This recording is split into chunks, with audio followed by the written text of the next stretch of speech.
सूर्यांश का दधोल से सैनिक स्कूल सुजानपुर में हुआ प्रवेश। राजकीय वरिष्ठ माध्यमिक पाठशाला दधोल में बच्चों का सर्वांगीण विकास। राजकीय वरिष्ठ माध्यमिक पाठशाला दधोल से सूर्यांश गर्ग कक्षा 6 का अब फाइनल सिलेक्शन सैनिक स्कूल सुजानपुर टीरा के लिए हो गया है। सैनिक स्कूल प्रवेश परीक्षा में शानदार प्रदर्शन कर क्षेत्र, विद्यालय और परिवार का नाम रोशन किया है। सूर्यांश ने 300 में से 274 अंक प्राप्त कर मेडिकल फिटनेस इत्यादि सभी प्रक्रियाओं को पार करते हुए सैनिक स्कूल में प्रवेश प्राप्त कर लिया है। ये सफलता उनके परिश्रम के साथ साथ उनके परिवार विशेषकर माता श्रीमती प्रिंसी शर्मा, जो स्वयं इसी विद्यालय में जेबीटी अध्यापिका हैं, के मार्गदर्शन और प्रेरणा का भी परिणाम है। बच्चों के पिता विकास शर्मा आर्मी विभाग से सेवानिवृत्त होकर वर्तमान में सेंट्रल बैंक ऑफ इंडिया फरपुर में कार्यरत हैं। इसमें बच्चों के दादा श्री रामपाल जी का भी विशेष योगदान रहा है, जिन्होंने खेल खेल में बच्चों के अंदर छिपी प्रतिभा को निकालने का प्रयास बचपन में ही शुरू किया था। विद्यालय के प्रधानाचार्य डॉक्टर सुरेश भारद्वाज ने सूर्यांश को विदाई के अवसर पर स्मृति चिन्ह देकर सम्मानित किया और कहा, ये केवल एक सफलता नहीं बल्कि दधोल विद्यालय की शैक्षिकी परंपरा और शिक्षण वातावरण की जीत है, क्योंकि अभी पिछले सप्ताह ही यहां से 4 विद्यार्थियों का चयन अंडर-19 एशियाई कोर्फबॉल चैंपियन लेशान चीन अंतर्राष्ट्रीय खेल स्पर्धा हेतु भी हुआ है।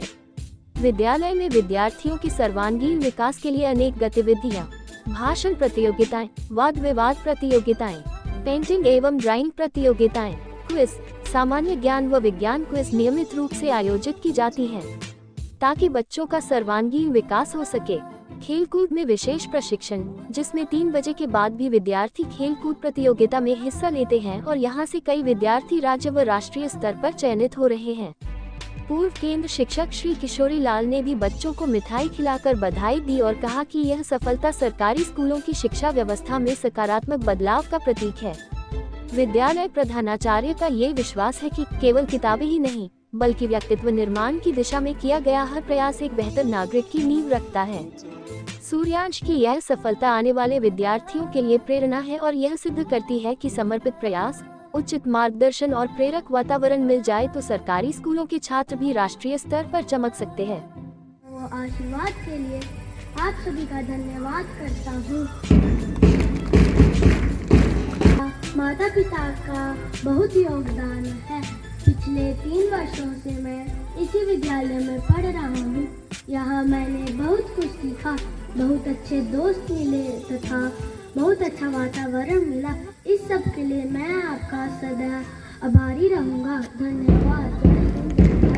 दीदी को जब दादू पढ़ाने लगे थे तब एक किताब होती थी अरिहंत की, वो ली थी लॉकडाउन में और फिर हम उसमें से प्रैक्टिस करते थे। फिर जब वो पूरी हमने ख़त्म कर दी किताब, फिर हमने और मंगवाते रहे किताब और फिर यहाँ पे ट्रांसफ़र होगी मम्मा की।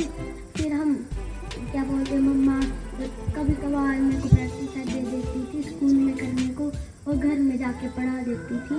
और प्रैक्टिस में एक परफेक्ट, आप चाहे कितना भी पढ़ लो फिर उससे कुछ नहीं होगा, आपको प्रैक्टिस करनी ही पड़ेगी।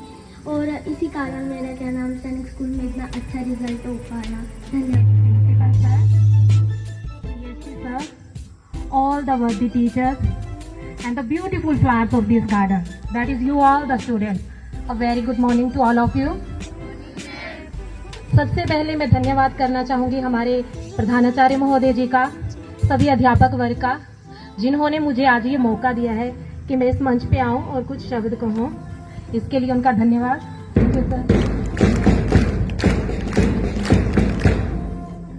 हर अध्यापक का यही प्रयास होता है कि उनके बच्चे जो हैं वो हर फील्ड में आगे बढ़े, हर क्षेत्र में प्रगति करे और वो इसके लिए हमेशा ही प्रयासरत रहते हैं। हमेशा कोई ना कोई कोशिश करते ही रहते हैं।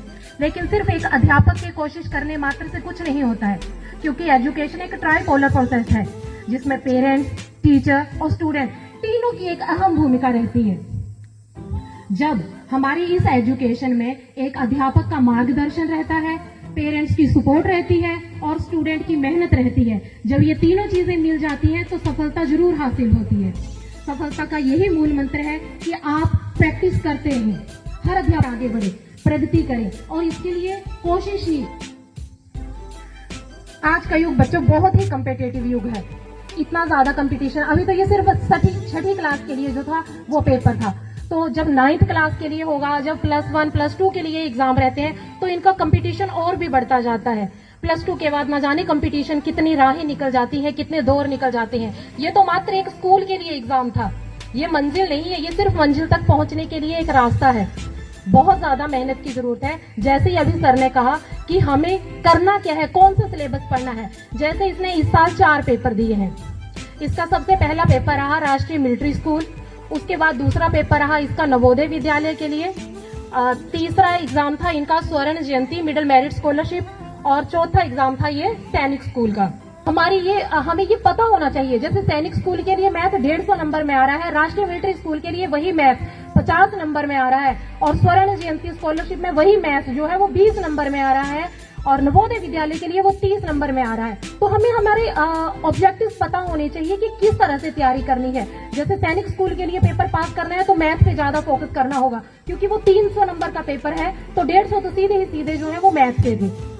जो पहला पेपर रहा इसका राष्ट्रीय मिलिट्री स्कूल का, उसमें 200 क्वेश्चन आने थे। उसमें सबसे बड़ा चैलेंज हमें ये था कि 150 मिनट में 200 क्वेश्चन करना।